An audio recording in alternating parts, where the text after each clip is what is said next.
bukan pada kasut tumit tinggi dia ataupun handbag dia berjenama apa. Jangan buat macam tu. Excuse me, who is having this? Wow, that to me is menyakitkan telinga, menyakitkan hati dan menyakitkan mata. It shows that you are not properly trained. Saya menjangkakan bahawa domestic tourism akan meningkat dengan mendadak. So now they have to.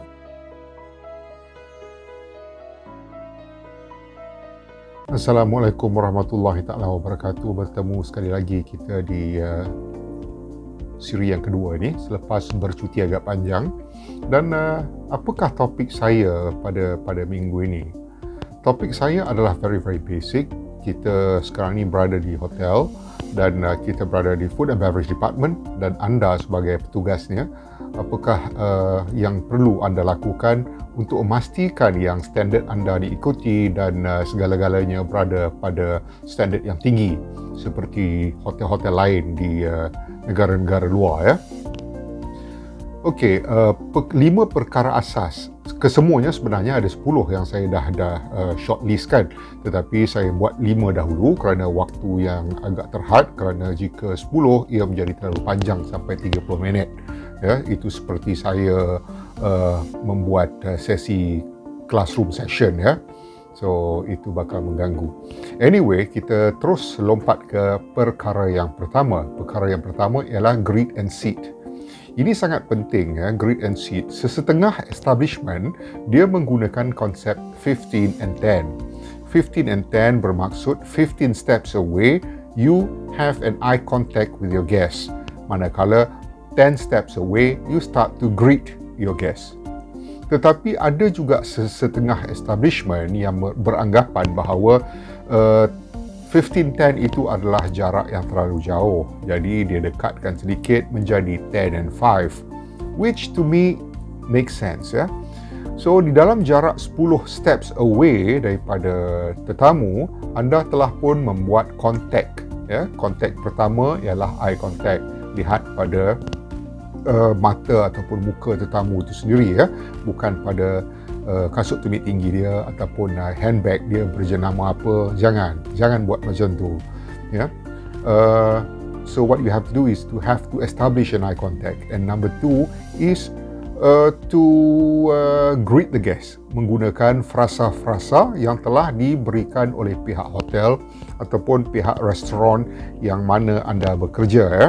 Jika anda bekerja di hotel-hotel besar, hotel-hotel antarabangsa dan restoran-restoran freestanding yang besar, saya pasti mereka dah ada standard-standard yang tertentu, ya. So look into their eyes and greet them accordingly to the time of the day dan the standard that has been prepared for the greeters ataupun the hostess, ya. So sangat penting. Kemudian perkara yang kedua yang perlu anda buat ialah present the menu. Jadi setelah anda establish the eye contact dan setelah anda greet the guest, what you have to do is selepas check the reservation and so on, what you have to do is to lead the guest to the table. Pastikan yang meja adalah meja yang telah ditempah ataupun meja favourite pada tetamu tersebut. Jika tidak, anggaplah sebagai anda sendiri yang berjalan menuju ke meja yang menjadi favourite anda. So put yourself in the guest's shoes, ya. Rasa apa yang dia rasa, di mana yang dia nak duduk. So that's where you take your guest to the exact table, the nice table. So setelah anda bawa guest tersebut menuju ke meja dia yang telah ditetapkan ataupun just a walk-in guest at a random table, anda mula memberikan menu, ya, present menu kepada guest. Itu langkah yang ketiga. Remember, yang pertama ialah greet and establish eye contact, greet and sit. Dan nombor 2 ialah present the menu, dan sekarang masuk ke nombor 3 yakni taking order. So apabila tetamu anda telah pun duduk di meja dan di tempat dia yang sebetulnya, anda bagi menu kepada guest, ya. So apabila anda bagi menu, pastikan menu itu terbuka. Jangan bagi menu yang tertutup. Itu seolah-olah anda shove everything to him, ya. Bagi and just like take it or leave it, which is wrong. which is ethically wrong. Alright? So kita nak menunjukkan yang kita datang daripada satu cafe ataupun satu restoran yang bagus. Jadi standard dia harus ada. So bila anda bagi menu kepada para tetamu, pastikan yang anda juga membuat recommendation. Sebagai contohnya, untuk hari ini kita ada buffet, dan di atas buffet itu kita ada pasta station ataupun live cookingnya ialah pasta. Kemudian kita ada satu lagi station where we have 5 types of soups, for example cream soup, clear soup, herbal soup and so on. So you have a choice of which to choose. Alright, ataupun untuk live station, live cooking kita pada malam ni, kita ada pasta, kita ada spaghetti, kita ada fettuccine, kita ada tagliatelle and so on, ya. Dan cara masakannya begini untuk aglio olio, begini untuk napolitana, dan begini untuk bolognese, ya. So ada pelbagai cara dan pelbagai menu yang disediakan untuk para tamu. So semua ini harus diberitahu pada tamu di dalam tempoh yang jangan terlalu lama. Kalau tidak, dia akan jadi drama nanti, ya. Dan ini akan mengganggu meja-meja yang lain di sebelah. So make it short, keep it short and simple. Setelah ambil order dia, itu perkara yang ketiga, you take the order. Kemudian pastikan selepas itu anda reset balik meja dia, ya. Selepas ambil order, anda akan tahu orang yang pertama ni makan apa ataupun minum apa, orang yang kedua makan apa dan minum apa, dan begitulah seterusnya sehingga 4 ataupun 5 ataupun 6 orang di meja yang sama. So all those are very very important for you, untuk hafal dan cuba tahu apa yang diorang makan dan apa yang diorang minum. Daripada apa yang anda tahu dan anda hafal dan anda ingat, gunakan kelebihan itu, apa yang anda ingat itu, untuk menukar setting dia. Selalunya di atas meja, di restoran-restoran mana-mana pun, dia ada standard setting, ya, standard setup. Standard setup dia ialah table knife, table fork, table spoon perhaps, and BB plate, which is BB stands for bread and butter, dan di atasnya ada BB knife, also the same, bread and butter knife. Kemudian di atas table knife tu ada water goblet ataupun gelas air, ya. So bila anda tahu that is the standard setting, dan sekarang anda dah tahu yang tetamu anda order spaghetti, so what you have to do is to change the setting. You go and approach the guest, excuse yourself and tell them that I would like to change your setting according to what you have ordered. Alright, so anda betulkan setting dia. Untuk pasta sebagai contohnya, you remove the table knife. So the spoon on the right hand side, standard setup for pasta is fork on the right. So what you have to do is just to remove the spoon which is on the right hand side of the guest to the left and vice versa, meaning the fork on the left is transferred now to the right hand side of the guest.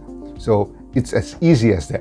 So kepada sesiapa yang serve selepas tu, it is automatically without you need to ask the guest, excuse me, who is having this? Who is having this? Wow, that to me is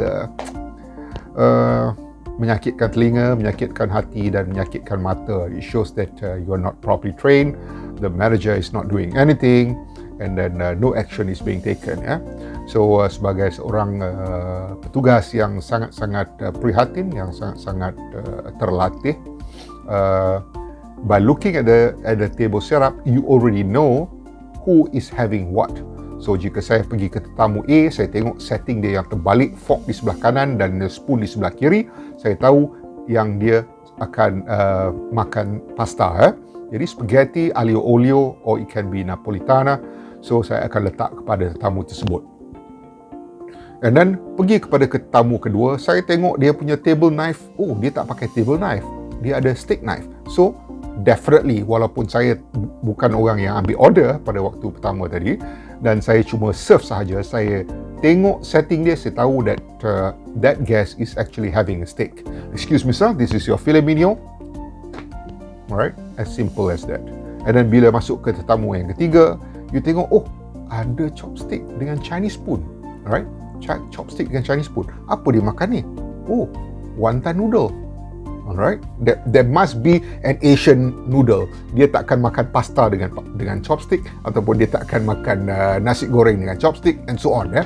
So it has to be an Asian noodle dish. So daripada situ automatically you know that, oh, apa yang saya bawa ni, yang atas tray saya ni tadi ada wonton noodle. Alright, and it comes with a chili pickle and so on, sebagai condiment kepada wonton noodle tadi. So that's the thing that I set to the table. Excuse me, ma'am, this is your wonton noodle.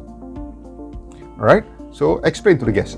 Mention the name of the dish to the guest. Jadi kalau tersalah sekalipun, dia akan berkata, oh, I'm sorry, I'm not having a wonton noodle, ya. So that's number 3. Number 4, that's number 4 bila dah masuk resetting of the table. Kemudian nombor 5 ialah serve the table. Serve the table pun saya dah bagi tahu tadi, bagaimana kita masuk ke table yang telah pun order, kita dah pick up makanan daripada dapur dan datang ke depan dan kita nak serve the order.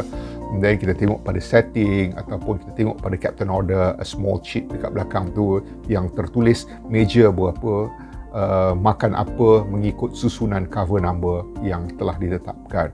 So you go accordingly from the right hand side of the guest, always from the right hand side of the guest, and serve. Right? So it's very simple. Dia ada 5 perkara yang anda perlu tahu sebagai petugas di F&B department. The basics, because we are going back to basics, ya. Nombor 1 ialah greet and seat the guest. Nombor 2 ialah present the menu. Nombor 3 ialah taking the order. Nombor 4 ialah reset the table. Dan nombor 5 ialah clear the table. Okay? Dan pada video yang akan datang, saya akan cerita nombor 6, 7, 8, 9, 10. Okay, just a little bit time saya ambil kat sini untuk menjawab soalan daripada rakan saya di dalam Facebook yang bertanyakan berkenaan dengan apa yang akan berlaku di bidang perhotelan pada masa akan datang, dan bertanya apakah 3 perkara yang saya rasa amat-amat relevant yang akan dictate apa yang akan berlaku kepada industri lanskap industri perhotelan pada masa akan datang. So I would like to take this opportunity to thank a good friend of mine, Fihmi, yang soalannya berbunyi, the hotel tourism and economy world over on general is undergoing a big reset. No doubt we are expecting a big surge once the market reopens, but on longer term, hotel industry in particular, what would be the top 3 factors in your view that shall dictate the industrial landscape? Thank you. Okay, a very good question yang memerlukan saya berfikir sejenak. Selalunya saya cakap ni saya tak pernah berfikir panjang pasal benda tu sentiasa ada dalam fikiran, ya. Jadi tetapi topik pada kali ini ada sedikit memerlukan a little bit of research and so on. But anyway, there are 3 things yang saya rasa sangat-sangat penting untuk para pemain industri untuk concentrate for the next couple of months or maybe a couple of years. Yang pertama ialah demand evolution. Tetamu-tetamu kita yang ada sekarang telah the evolution is such that mereka memerlukan sesuatu yang baru, sesuatu yang mereka rasa lebih selamat, lebih selesa, lebih terjamin dari segi kesihatan, dari segi travelling abroad and so on, ya. So number 1 is demand evolution.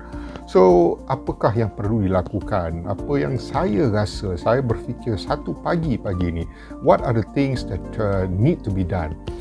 Saya menjangkakan bahawa domestic tourism akan meningkat dengan mendadak. Kita dapat lihat beberapa bulan sebelum ini apabila border telah dibuka locally, ramai tetamu ataupun orang sebahagian daripada kita yang start travelling, ya, dia tak boleh nak ke negara lain, so enough of going and enjoy the local specialties. Seperti kalau saya di Kuala Lumpur, saya travel ke Penang. Kalau saya di Selangor, saya travel ke Melaka. Enjoy the domestic tourism. So therefore, all the tourism players, ya, sesiapa yang berada 100% di dalam tourism industry harus ambil iktibar bahawa mereka harus menjadikan domestic tourism, destinasi-destinasi mereka adalah destinasi yang high class, yang world class, ya. Ini termasuklah beberapa area yang tak pernah terfikir oleh fikiran sebelum ni. Mungkin sebahagian, tapi tak keseluruhan, yakni off track, off the beaten tracks. Meaning kalau sebelum-sebelum ni kita terbiasa duduk di city centre di Kuala Lumpur, berhampiran dengan Bukit Bintang, berhampiran dengan KLCC, atau di Penang tu berhampiran dengan beach, berhampiran dengan Penang Road, Komtar supaya senang shopping and so on. So now they have to think a little bit out of the box. So it has to be a little bit off the regular tracks, selain daripada tempat orang biasa singgah ya. So that's one, demand evolution. Number two is health and hygiene. Health and hygiene ni telah menyebabkan masyarakat seluruh dunia begitu fobia. So saya selalu mengesyorkan, in fact kepada rakan saya yang berada di salah sebuah hotel di negara ni, apabila saya berbual dengan beliau, saya mencadangkan agar beliau concentrate a little bit more on the health and hygiene. Pastikan yang tamu rasa selamat dan tamu rasa selesa, yang rasa terpelihara, ataupun things like sanitizing the rooms, the staff are all vaccinated, semua keadaan dalam keadaan selamat. And then selain pada tu, apakah yang akan berlaku jika berlaku outbreak di kawasan tu? Di manakah tempat-tempat emergency yang boleh diorang pergi? Di manakah tempat isolation yang terpaksa diorang buat? Di manakah hospital berdekatan? All these are important points yang semua pemain industri harus tahu, termasuklah di luar negara ya. I'm sure in other countries they are working towards that direction, and hopefully our country as well. So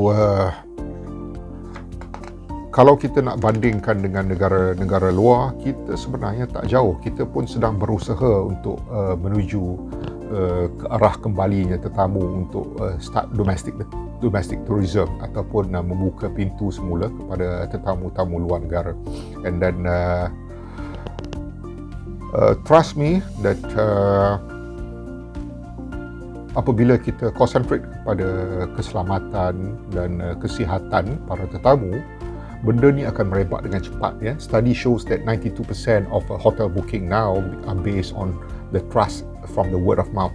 So that's how fast the thing goes. Mereka percaya daripada komen-komen anda di dalam website, di dalam booking.com, di dalam whatever platform that you have.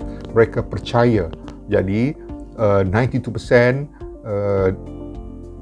akan go through benda tu, dan jika anda didapati sebagai sebuah hotel ataupun sebuah destinasi yang selamat dari segi kesihatan, dari segi proactiveness in taking actions and so on di dalam menangani wabak COVID dan lain-lain lagi, anda bakal menjadi hotel ataupun destinasi tumpuan para pelancong dalam ataupun luar negara.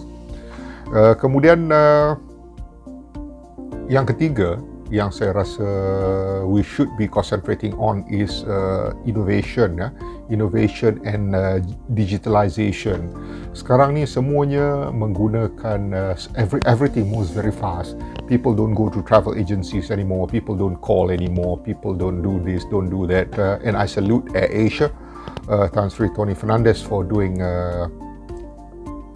something which is a little bit of out of the regular normal thing to do, dengan menggunakan website ataupun online booking ya. So semua booking di AirAsia menggunakan online booking. So Tan Sri, well done, and I think we should all go towards that direction. Jadi hotel-hotel, destinasi-destinasi harus menjadi sebuah establishment yang very up to the mark in terms of perkara-perkara tersebut ya. 66% daripada para tetamu prefer cashless transaction. Jadi booking, payment semua dah dibuat online, sampai di hotel cuma dibawa ke bilik sahaja. The guest doesn't have to go down to the reception for an extension of stay for another 2 hours, 3 hours. Tak perlu turun ke bawah. Excuse me, can I have my room key card extended for another 2-3 hours please? No more. We are moving towards a better future. Cashless. We don't